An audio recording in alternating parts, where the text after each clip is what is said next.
Everyone, সবাই কেমন আছেন? আশা করি সবাই খুব ভালো আছেন। তো ফের চলে এলাম নতুন একটা ভিডিও নিয়ে। দেখতে পাচ্ছেন জোড়া চুলাতে দুই রকম রান্না হচ্ছে।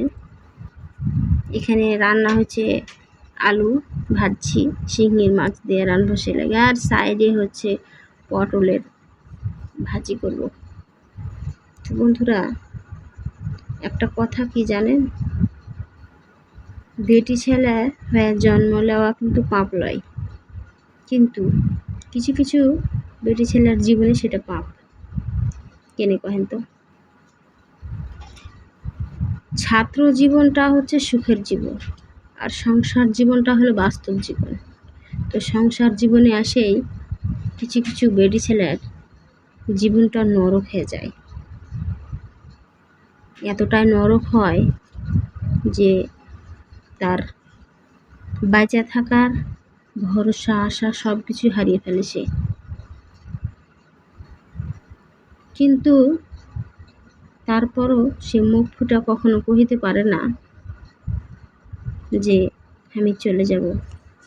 কেন কহেন তো? সন্তানের জন্যে। যখন তার দুটো একটি সন্তান হয়ে যায়, তখন সে তার মুখের দিকে তাকিয়েই শ্বশুর শাশুড়ি ননদ যা ভাসুর স্বামী ইত্যাদি সবারই টর্চার মানসিক যন্ত্রণা সহ্য করে। কারণ এখনই যদি সে চলে যায় তাহলে সে হয়তো সুখী হবে, তার স্বামীও হয়তো সুখী হবে অন্য বউলে, কিন্তু মাঝখান থেকে নিষ্পাপ সন্তানগুলোর বাবা মা হারিয়ে যাবে চিরতরে। হাজার নিজের বাপ হোক, কিন্তু যখন সেখানে সৎ মা ঢুকে যায় তখন সেটা নিজের বাবার থাকে না। সৎ মায়ের সাথে সাথে বাপটাও চেঞ্জ হয়ে যায়।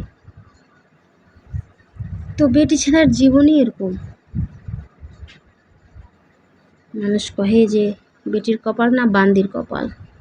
হাজার বান্দির মতো সারাদিন খাটেন, কিন্তু স্বামী যদি একটাই দোষ পায় তাহলে বুঝিয়ে দেয় আপনার আসল ঠিকানা কোনঠে, স্বামীর পায়ের নিচে। তো